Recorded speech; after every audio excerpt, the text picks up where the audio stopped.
우리가 2022년을 시작하고 세 번째 주일을 우리가 맞이했습니다. 우리가 올 한 해를 시작하면서 아마 다짐했던 일들이 많을 것입니다. 이 일들이 우리가 작심 삼주되지 마시고 우리 포기하지 마시고 또 아름다운 결실을 꼭 맺을 수 있기를 소망합니다. 포기하고 싶고 힘들 때마다 하나님께 기도하십시오. 기도하면 내가 할 수 없는 그 힘들을 하나님이 주실 겁니다. 그리고 그 하나님이 주신 힘으로 우리가 정말 끝까지 승리하기를 주님의 이름으로 축원합니다. 이 과학자와 생물학자 몇 사람이 알프스에 있는 특별한 종류의 이 꽃과 식물을 조사하고 있었습니다. 그런데 어느 날 들풀을 따라서 조사하던 중에 아주 아름다운 꽃을 발견을 했는데 그 꽃은 아주 험한 절벽 중간에 피어 있었습니다. 그래서 누군가가 가서 그 꽃을 꺾고 와야 되는데 이 학자들은 그 근처에 사는 한 원주민 소년에게 만일 네가 저 절벽에 내려가 꽃을 꺾고 온다면 많은 돈을 주마라고 합니다. 그러면서 밧줄은 우리가 잘 잡아줄 테니 안심하라라고 말을 하죠. 그 소년은 절벽 아래를 내려다보더니 잠깐만 기다리세요. 곧 제가 돌아올게요. 라고 하면서 어디론가 급히 달려가는 겁니다. 잠시 후에 소년은 어른 한 사람을 데리고 오더니 이분이 밧줄을 잡아주면 내가 저 계곡에 내려가서 저 꽃을 내가 꺾고 올 수 있습니다. 라고 합니다. 학자들이 이분이 누구냐라고 묻자 이 소년이 이분은 제 아버지입니다. 라고 합니다. 이 소년은 학자들은 믿지 못하겠다는 겁니다. 학자들이 아무리 힘이 세고 아무리 줄을 잘 잡아준다고 해도 그들은 믿지 못하지만 아버지가 이 밧줄을 잡아주면 자기는 믿을 수 있다라는 것이죠. 아버지를 절대적으로 신뢰하는 것입니다. 그렇다면 이 소년이 아버지를 신뢰하는 것처럼 우리도 주님을 신뢰하고 있습니까? 이런 이야기가 있습니다. 우리가 다 아는 이야기인데요. 어떤 사람이 등산을 가다가 발을 헛디뎌져서 절벽 아래로 떨어지게 됩니다. 떨어지면서 간신히 나뭇가지 하나를 붙잡게 되죠.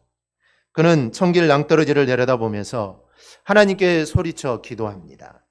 하나님, 만일 당신께서 살아계신다면 저를 좀 구해 주십시오.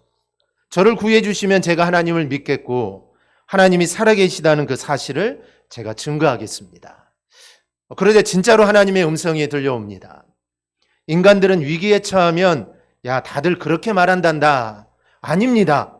정말로 저를 구해 주신다면 제가 일평생 내 생명을 다 바쳐 하나님의 살아계심을 증거하겠습니다.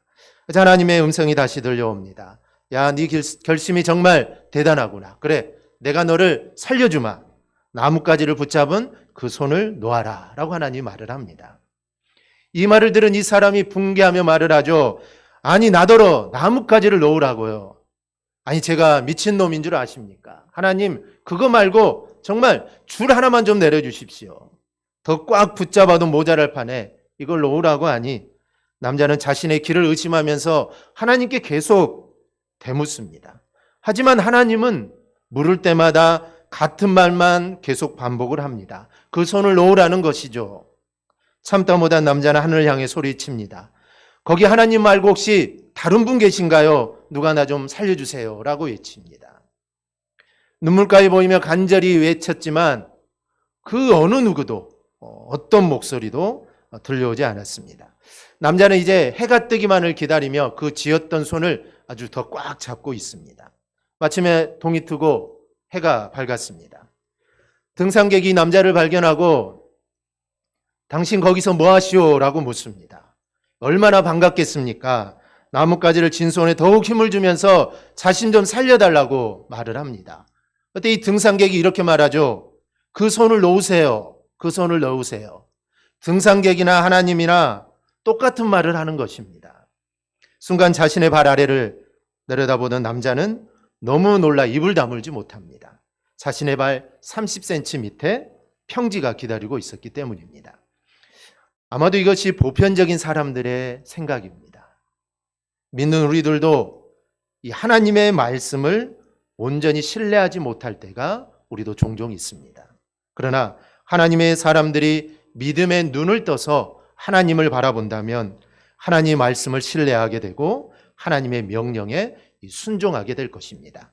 때로 우리는 사람들이 하나님보다 이 물질을, 건강을, 자기 자신을 더 신뢰하는 모습들을 봅니다. 그러나 여러분, 이 사람은 우리를 실망시킵니다. 물질도 마찬가지입니다. 물질도 우리를 실망시킵니다. 이 건강은 말할 것도 없습니다. 내가 건강을 자부하지만 이 건강은 나를 실망시킵니다. 저도 이번 한 주간 좀 약간 배탈이 나고 좀 장이 안 좋아서 한 주간 좀 고생을 했습니다. 좀 체기도 좀 있고 설사도 하고 한 주간 그랬는데 지금도 아직 이제 100% 회복은 안 됐는데 지금은 좀 많이 이제 좀 좋아지긴 했습니다. 그래서 한 주간 커피도 한 주간 한 잔도 못 마시고요. 그렇게 한 주간을 제가 보냈는데요. 이 건강, 내가 장담한다고 해서 나를 보장해 주는 게 아닙니다. 그러나 주님은 그렇지 않습니다. 그분은 우리를 절대로 실망시키지 않습니다. 오늘 우리는 하나님을 절대적으로 신뢰하며 살았던 한 사람을 살펴보려고 합니다. 바로 그 사람은 우리가 믿음의 조상이라고 부르는 이 아브라함입니다. 그런데 아브라함은 우리와 똑같은 사람입니다. 어쩌면 우리보다 더한 사람이 아브라함이죠. 연약하기 짝이 없고 의심 많은 사람입니다. 또 거짓말은 얼마나 잘하는지, 사람도 얼마나 잘 속인지 모릅니다. 자기 부인을 누이라고 속일 정도로 자기 목숨을 구하기 위해 그랬던 사람이 아브라함입니다. 그런데 우리는 아브라함을 부를 때 믿음의 조상이라고 부릅니다. 그렇다면 아브라함은 우리와 똑같은 그런 인간인데 어떤 믿음을 가졌기에 과연 우리가 믿음의 조상이라고 그를 부르고 있을까요? 첫째, 아브라함의 믿음은 어딘지 모르지만 믿고 가는 믿음입니다. 창세기 12장 1절을 보면 하나님이 하란 땅에 살고 있는 아브라함에게 네 고향과 친척과 아비집을 떠나 내가 내게 보여줄 땅으로 가라라고 말씀을 합니다. 그러면서 이 3절을 보면 하나님이 놀라운 축복을 해주죠. 내가 너로 큰 민족을 이루고 내게 복을 주어 내 이름을 창대하게 하리니 너는 복이 될지라. 너를 축복하는 자에게는 내가 복을 내리고 너를 저주하는 자에게는 내가 저주하리니 땅의 모든 족속이 너로 말미암아 복을 얻을 것이라. 우리는 아브라함이 어떻게 된지 다 압니다. 아브라함의 결론을 알죠. 아브라함이 어떤 삶을 살았고 그리고 하나님이 그에게 어떤 복을 주셨는지 우리는 알기 때문에 이 말씀이 잘 이해가 되지만 당시 아브라함으로서는 이거는 감당하기가 어려운 말씀입니다. 우리 한번 생각해 보십시다. 어느 날 하나님이 우리한테 나타나가지고 정말 우리가 이 땅에 직장도 얻고 집도 사고 아주 잘 살고 있는데 어느 날 하나님이 나타나셔서 동남아에 있는 어떤 섬으로 너 이민 가라. 너 집, 너 재산 다 놔두고 네 몸만 그쪽으로 이사를 가라 라고 한다면 우리가 쉽게 아멘이 될까요? 아마 여기서 쉽게 그 하나님이 그러실 일은 없지만 만약에 하나님이 그러신다면 아마 아멘할 사람은 아마 거의 없을 겁니다. 거의 없을 겁니다. 이게 쉽지 않은 일입니다. 하란이라는 도시 특성상 아브라함은 목축과 농사를 아마 겸하여 했을 겁니다. 이사를 가려면 이 농토를 다 두고 가야 합니다. 이 농토 어떻게 가져갈 수 있겠습니까? 더구나 소나 양을 이끌고 그 먼 거리를 간다는 거, 이거 어려운 일입니다. 그런데 외국으로 가라는 것도 문제인데 더 큰 문제는 목적지를 모른다는 겁니다. 하나님이 이사를 가라고 하는데 거기가 어딘지 아브라함은 전혀 모릅니다. 그럼에도 불구하고 하나님이 이사를 가라는 그 말씀에 아브라함은 이사를 결심을 합니다. 그리고 하란을 떠나게 되죠. 출애굽기를 보면 하나님이 이스라엘을 애굽에서 인도하여 내시며 이 가나안으로 가라고 합니다. 그런데 그것은 젖과 꿀이 흐르는 땅이죠. 그리고 이스라엘 백성들 모세는 이미 알고 있습니다. 즉 자신들이 가야 할 땅이 어딘지 알고 있죠. 그리고 그 땅은 정말 좋은 땅입니다. 이 애굽과는 비교할 수 없는 정말 좋은 땅이죠. 그리고 하나님은 그것으로 인도하시기 위해 낮에는 구름 기둥, 밤에는 불 기둥으로 보호해 주십니다. 먹을 것이 없다고 할 때 먹을 것도 주시고 고기가 먹고 싶다고 하니 메추라기도 주시고 물이 없다고 하면은 물도 주시고 하나님이 그들을 잘 보살펴 주셨습니다. 그런데 이스라엘 백성들이 어떻게 했습니까? 그들은 불평을 하고 그들은 불만을 터뜨립니다. 사실 애굽에서 가나안까지 거리 이 직선으로 가면은 320km밖에 되지 않습니다. 한 달이면 넉넉히 갈 수 있는 거리죠. 그런데 하란에서 가나안까지는 대략 480km가 됩니다. 즉 이스라엘 백성들이 출애굽하여 가나안에 가는 길보다 훨씬 더 멉니다. 이스라엘 백성들은 목적지도 알고 있었고 하나님이 잘 보호해 주었지만 아브라함은 그 먼 거리, 그 거리가 얼마나 된지도 모르고 그곳이 어디인지도 모르는 그 길을 떠나게 되죠. 더구나 곳곳에 강도와 도적이 날뛰는 그런 시대에 안전한 삶의 터전을 다 내버려 두고 어딘지 알지 못하는 땅으로 간다는 것, 이거는 보통 일이 아닙니다. 그런데 아브라함은 이 말씀을 믿고 갑니다. 하나님이 가라고 하니까 그냥 따지지 않고 그냥 갑니다. 더구나 아브라함의 나이가 젊을 때가 아닙니다. 내가 젊으면 내가 30대, 내가 40대 이 정도 되면은 내가 아무것도 없어도 정말 내가 노력해서 무언가를 이룰 수 있지만 이때 아브라함의 나이는 이제 75세입니다. 이제 나머지 남은 인생을 준비해야 될 바로 그때 그는 가게 되는 것이죠. 이 가나안으로 향하여 가는 길이 얼마나 험하고 얼마나 힘든 여정이었는가를 표현해 주는 단어가 창세기 12장 5절에 나오는데 바로 이 마침내라는 단어입니다. 사실 창세기에는 아브라함이 갈대아 우르 하란을 떠나 가나안까지 가는 길이 얼마 정도의 기간이 걸리고 그 기간 안에 어떤 일이 일어났는지 성경은 이에 대해서 말하고 있지 않습니다. 그러나 이 마침내라는 단어를 통해 아브라함이 가나안으로 향하는 그 길이 얼마나 고된 여행이었는가를 우리가 알 수가 있습니다. 아마도 우리도 천국에 들어가면 이렇게 말할 겁니다. 야, 마침내 우리가 천국에 왔구나. 이런 고백을 하게 될 겁니다. 왜 그럴까요? 우리가 이 땅에 살아가면서 이 천국을 하나님의 나라를 바라보며 살아가는데 하나님의 나라를 향하여 가는 길이 쉬운 길이 아닙니다. 내 믿음을 지키고 내 신앙을 지켜야 되는데 이게 쉬운 일이 아니죠. 그런데 우리가 그것을 지키기 위해서 하나님 나라를 가기 위해서 우리가 정말 부단히 노력하고 예수는 우리의 모습을 생각하니 참 우리가 그래 우리가 이제 마침내 천국에 도착했구나. 우리는 서로를 바라보며 축하해주며 우리는 박수를 치게 될 것입니다. 아브라함이 그랬습니다. 마침내 내가 가나안에 도착했구나. 그의 험한 인생의 길을 한마디로 말해주는 것입니다. 그런데 이 모든 일은 믿음이 없이는 불가능합니다. 우리의 신앙도 마찬가지죠. 믿음이 없으면 우리는 하나님 나라만 바라보며 살 수 없습니다. 믿음이 없으면 자꾸 다른 데를 바라보게 됩니다. 자꾸 옆길을 바라보게 되죠. 자꾸 딴짓을 하게 됩니다. 그런데 믿음이 있으면 다른 데 바라보지 않고 하나님만 바라볼 수 있습니다. 어떻게 안전된 자리를 떠나올 수 있습니까? 그리고 그 땅에 어딘지도 모르는데 어떻게 갈 수 있습니까? 이것은 오직 하나님을 전적으로 신뢰하는 이 순종의 믿음이 있었기에 이게 가능한 것입니다. 이렇게 하나님을 전적으로 신뢰했던 믿음을 가졌기에 아브라함은 그가 연약한 존재이고 그가 아내를 누이라고 속이도 하고 정말 의심이 많았지만 그가 믿음의 조상으로 만들어져 간 것입니다. 그런데 아브라함의 이러한 순종은 한 번으로 그치는 것이 아닙니다. 그의 인생의 여정 가운데 주저없이 그리고 묵묵히 계속됩니다. 이러한 위대한 순종은 오직 하나님의 말씀에 대한 절대적인 믿음에서 나옵니다. 믿음 외에는 없습니다. 이 사실이 중요합니다. 아브라함이 받은 이 약속은 그의 시대에 다 이루어지지 않습니다.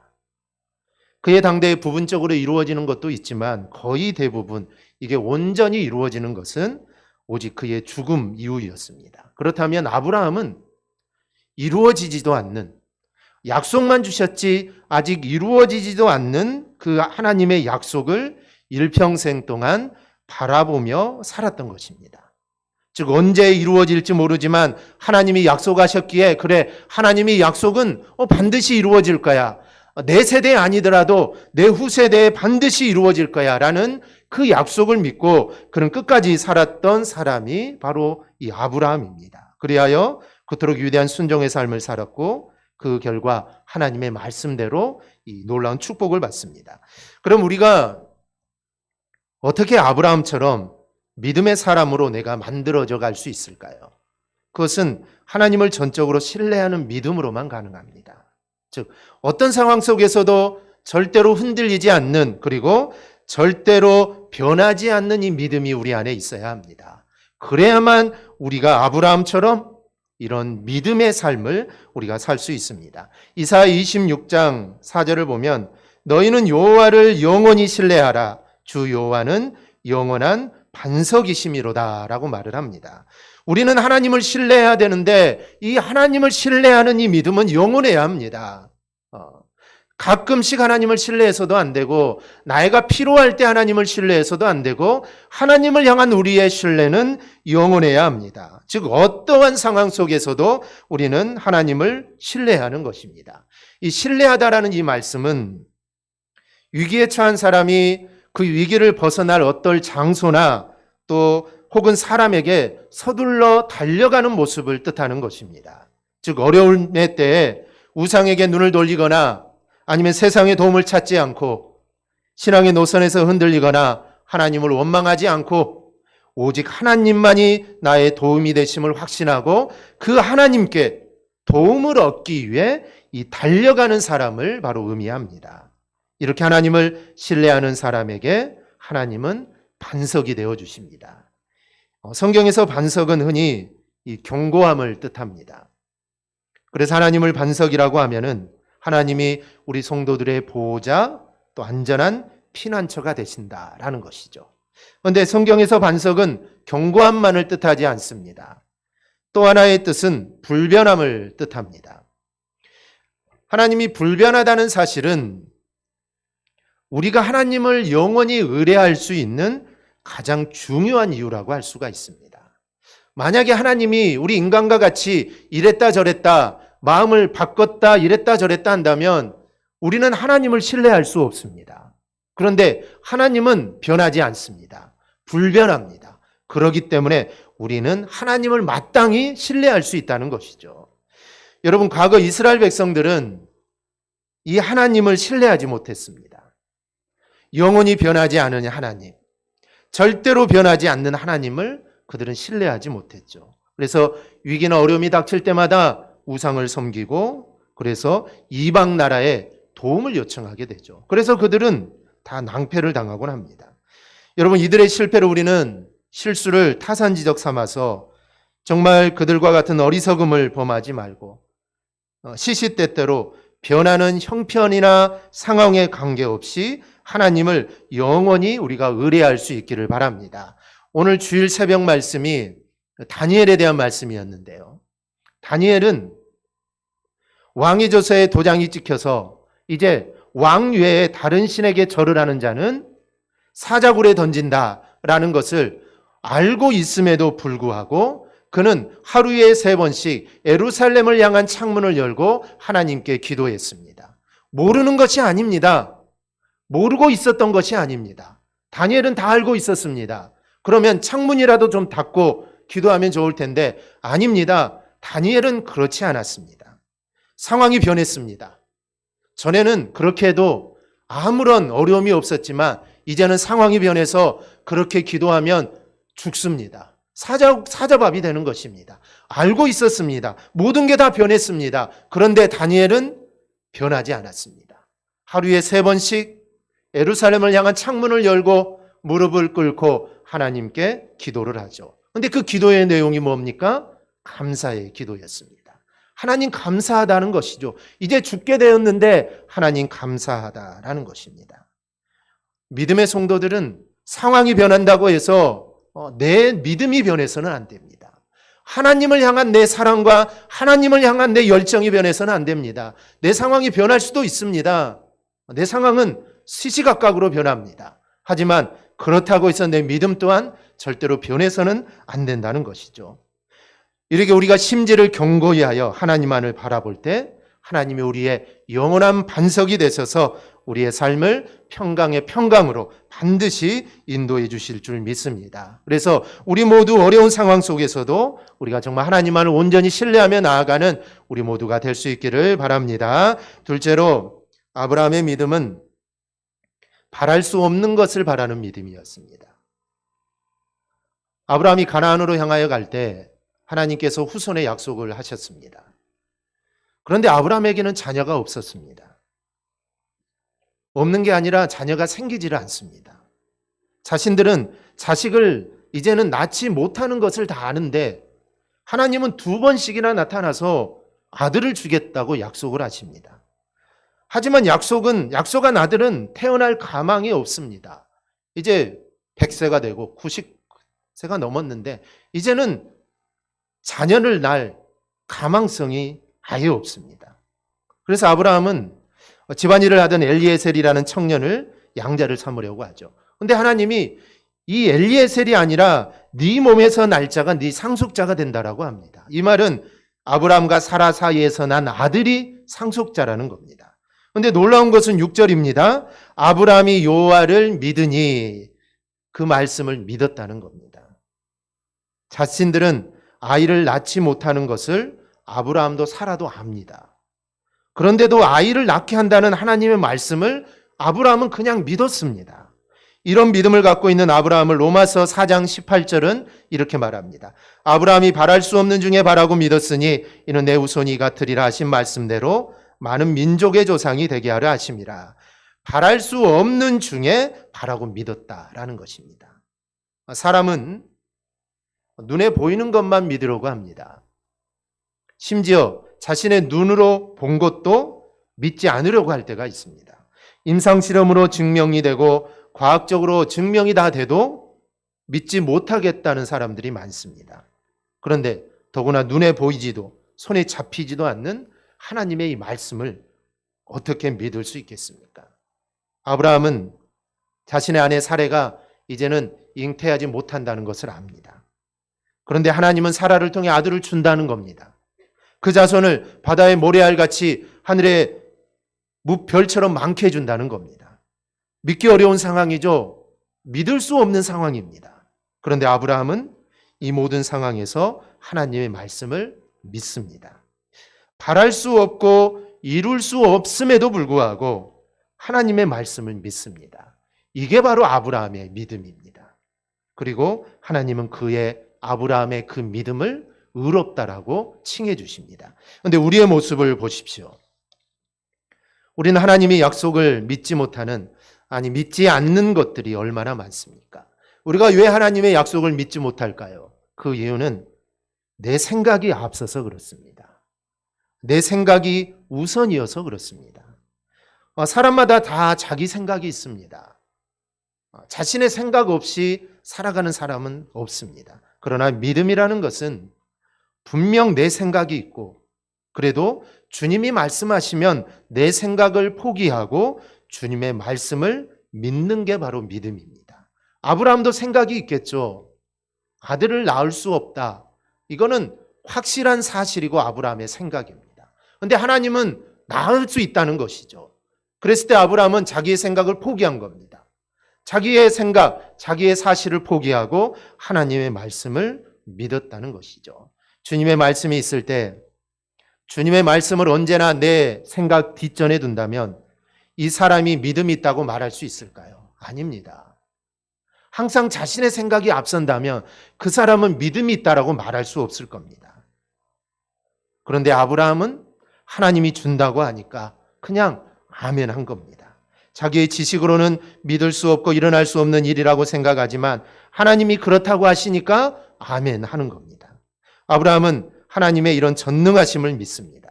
하나님의 능력을 믿은 것이죠. 인간의 생각으로는 불가능하지만 하나님은 가능하다는 하나님의 전능하심을 믿었던 것입니다. 그 믿음이 자신의 생각을 앞선 겁니다. 우리의 믿음도 이런 믿음이 되시기를 바랍니다. 우리가 이리저리 계산하고 이렇게 재보는 믿음이 아니라 하나님 말씀이라면 정말 내가 무조건 아멘하는 믿음이 되시기를 바랍니다. 하나님의 말씀은 진리이기 때문입니다. 하나님의 말씀은 변함이 없고 하나님의 말씀은 내 생각보다 더 정확하기 때문에 내 생각과 다르더라도 하나님이 말씀하시면 아멘할 수 있어야 합니다. 그러면 하나님께서 우리의 삶을 축복된 길로 반드시 인도해 주실 것입니다.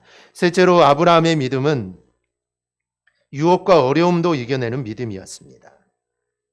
아브라함이 받은 시험 중에 가장 힘든 시험은 아들 이삭을 번제로 드리라는 시험입니다. 다른 것도 어렵지만 이거는 정말 어려운 시험이죠.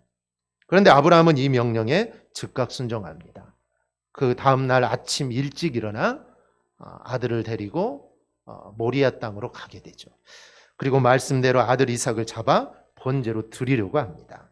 그런데 22장 1절을 보면은 이 모든 것은 하나님이 아브라함을 시험하는 과정이었다고 말을 합니다.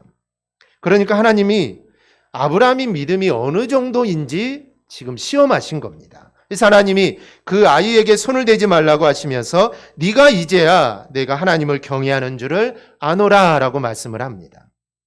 하나님이 아브라함에게 아들 이삭을 번제로 드리라고 한 것은 실제로 하나님이 아들 이삭을 번제로 받으시려고 하신 것이 아니라 아브라함의 믿음을 시험해 보는 것이었습니다. 그런데 아브라함은 이것이 시험인 줄 몰랐습니다. 시험인 줄 알았으면 누구나 할 수 있죠. 이게 하나님의 시험이라면 이것보다 더한 것도 할 수 있을 겁니다. 그런데 아브라함은 이게 시험이라는 것을 몰랐다는 게 문제가 되죠. 시험이라는 것을 모르고 실제로 아들 이삭을 정말 죽이는 그 순간까지 갔던 것입니다. 그런데 아브라함이 알았던 게 하나가 있습니다. 아브라함이 그와 같은 행동을 할 수 있었던 이유가 있었는데 그것은 아들을 다시 살려주실 줄을 믿는 부활의 믿음을 갖고 있었던 것입니다. 왜냐하면 아브라함은 하나님을 전능하신 분으로 믿었고 하나님 말씀이 이랬다 저랬다 하시는 분이 아님을 아브라함은 알고 있었습니다. 분명히 이 아들 이삭을 통하여 후손들이 엄청나게 번성할 거라고 했는데 이 아들 이삭이 죽으면 하나님의 약속이 깨지는 것이고 하나님은 거짓말쟁이가 되는 겁니다. 그러니 하나님이 내가 아들 이삭을 죽여도 하나님이 반드시 이 아들을 살려서 하나님의 약속을 이룰 거라는 그 믿음이 아브라함에게 있었던 겁니다. 그래서 아브라함은 아들 이삭을 죽이는 그 칼을 드는 순간까지 갈 수가 있었던 것입니다. 그리고 아브라함이 믿음으로 유혹을 이겨낸 사건이 있습니다. 그것은 바로 롯을 떠나보낸 사건인데요. 이 창세기 13장을 보면 아브라함이 갈대아 우르로부터 함께한 롯에 대한 이야기가 나옵니다. 근데 가나안에 와서 살면서 아브라함도 부자가 되고 롯도 이제 부자가 되어서 소와 양이 너무 많다 보니까 함께 살 수가 없게 됩니다.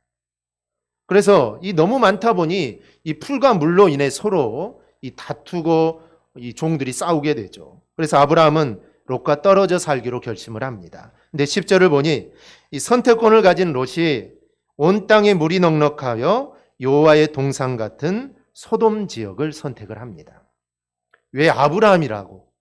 그 당시 목축에 필요한 물과 풀이 가득한 곳을 선택하고 싶지 않았겠습니까? 아브라함은 롯의 큰아버지입니다. 그러면 내가 큰아버지니까 내가 먼저 선택할 권리 충분히 이 아브라함에게 있습니다. 그리고 지금까지 아브라함이 롯을 조카를 보살펴줬기 때문에 아브라함이 먼저 충분히 선택한다고 해서 누가 뭐라고 할 사람도 없습니다. 이런 생각은 누구나 다 있습니다. 그런데 아브라함은 그런 유혹을 내려놓고 양보를 하게 되죠. 그런데 결론적으로 보면 결국 그것이 아브라함을 영육간에 살리는 일이 되고 맙니다. 우리도 살면서 수없는 유혹을 만납니다. 또 시험을 만나게 되죠. 그때 우리가 명심해야 될 것은 욕심으로 이기심으로 나 좋을 것을 선택하지 말고 양보하고 우리가 믿음으로 우리가 선택을 하라는 것입니다. 그러면 처음에는 내가 손해가 되는 것 같고 그것이 안 좋아 보이지만 그러나 믿음으로 선택한 것은 결국 이게 복이 되는 것입니다. 잠언 14장 12절은 어떤 길은 사람이 보기에 바르나 필경은 사망의 길이니라. 이 롯의 길과 얼마나 같습니까? 롯이 봤을 때 이 소돔과 고모라 성과 그 주인은 얼마나 좋은 땅인지 모릅니다. 풀도 많고 물도 많고 목축하기에 정말 좋은 땅입니다. 그러나 그 땅은 사망의 땅이었습니다. 유황불이 내려와 소돔과 고모라 성이 멸망당하지 않았습니까? 어떤 경우에 나의 선택이 주님이 말씀하신 것이라 내 마음에 안 들고 내 생각과 안 맞아도 우리는 믿음의 길, 말씀의 길, 주님이 원하는 길을 우리는 선택해야 합니다. 잠언 3장 6절을 보면 너는 범사의 글을 인정하라. 그리하면 내 길을 지도하시리라. 주님이 우리를 인도하시고 우리가 지도를 받으면 그 길은 반드시 형통의 길이요 이 복된 길입니다. 나의 모든 것을 속속히 아시는 주님께서 내 길을 인도해 주시기 때문입니다. 그러니 우리는 아브라함처럼 어떤 시험이나 유혹도 우리는 믿음으로 이겨내야 합니다. 믿음을 앞세우고 이겨내야 합니다. 그런 사람이 아브라함이 받는 이 복을 우리가 누리며 살 수가 있습니다. 서울의 한 초등학교에 다니는 윤정이라는 한 아이가 있습니다. 이 성탄절 크리스마스를 맞아 친한 친구들과 가족들에게 이 카드를 쓰고 있었습니다. 그리고 그 중에는 전에 다녔던 학교에 이 담임 선생님에게 보내는 카드도 있었습니다. 선생님 안녕하세요. 저는 지금 학교에서 열심히 공부도 하고 친구도 사귀면서 잘 다니고 있어요. 그런데 선생님 지금 혹시 교회는 다니고 계세요? 많이 바쁘신 건 알지만 그래도 다니셨으면 좋겠어요. 그리고 크리스마스 때이니 잠깐이라도 예수님을 마음에 떠올리셨으면 좋겠어요. 여기 선생님을 위해 말씀 한 구절 적어드릴게요. 그렇게 정성 들여 이 카드를 다 쓰고 보내고서 윤정이는 같은 반 친구들과 함께 그 친구들을 만나러 나갔습니다. 크리스마스를 맞아 새로 교회로 전도한 친구들입니다. 그러나 안타깝게도 교회를 가던 중 교통사고로 윤정이는 하늘나라로 떠나고 맙니다. 그러나 이 카드를 받은 선생님은 예수님을 믿게 되었고 어린 나이에도 큰 믿음을 가졌던 이 윤정이를 자랑스러워했던 부모님은 선교회를 세워 개척교회와 사정이 어려운 신학생들을 돕고 있습니다. 우리는 하나님이 왜 이렇게 하셨는지 모릅니다. 알 수가 없습니다. 우리가 하나님의 그 깊은 마음을 우리가 어떻게 알 수 있겠습니까? 우리는 알 수 없습니다. 우리는 왜 하나님 그렇게 하셨습니까? 얼마나 불쌍합니까? 하나님 왜 그러셨어요? 우리는 이 마음밖에 알 수가 없습니다. 하나님이 왜 그렇게 하셨는지 우리는 절대로 이해할 수가 없습니다. 이건 아브라함도 마찬가지입니다. 아브라함도 마찬가지입니다. 하나님이 떠나라고 합니다. 목적지도 알려주지 않고 떠나라고 합니다. 하나님의 그 뜻, 하나님의 그 마음 알 수 없습니다. 그런데 하나님은 아브라함을 향한 위대한 계획을 가지고 계셨던 것입니다. 그래서 그 우상의 도시 갈대아 우르를 떠나라는 것입니다. 가족을 떠나고 그 모든 것을 다 떠나라는 것입니다. 내가 너를 믿음의 조상으로 만들어주겠다는 것입니다. 아브라함은 몰랐습니다. 처음에는 몰랐겠죠. 처음에는 알 수가 없었습니다. 하나님의 마음을 알 수가 없었죠. 그럼에도 아브라함은 하나님을 신뢰하고 믿음으로 갔습니다. 그리고 그렇게 살았습니다. 우리도 이해가 안 되는 경우가 많고 이해가 안 되는 일이 많은 세상에서 살아갑니다. 하나님이 왜 그러셨습니까? 하나님께 따지고 싶은 일들이 얼마나 많습니까? 그럼에도 아브라함처럼 우리 살아가십시다. 어떤 상황 속에서도 하나님을 신뢰하고 하나님의 선하신 뜻이 반드시 있음을 우리가 믿고 우리가 나아가십시다. 이렇게 아브라함과 같은 믿음을 가진다면 하나님께서 그의 삶을 반드시 복되게 하실 것입니다. 반드시 형통케 하실 것입니다. 바로 이러한 믿음을 소유하는 우리 모든 성도들이 되기를 주님의 이름으로 축원합니다. 아멘. 기도하겠습니다.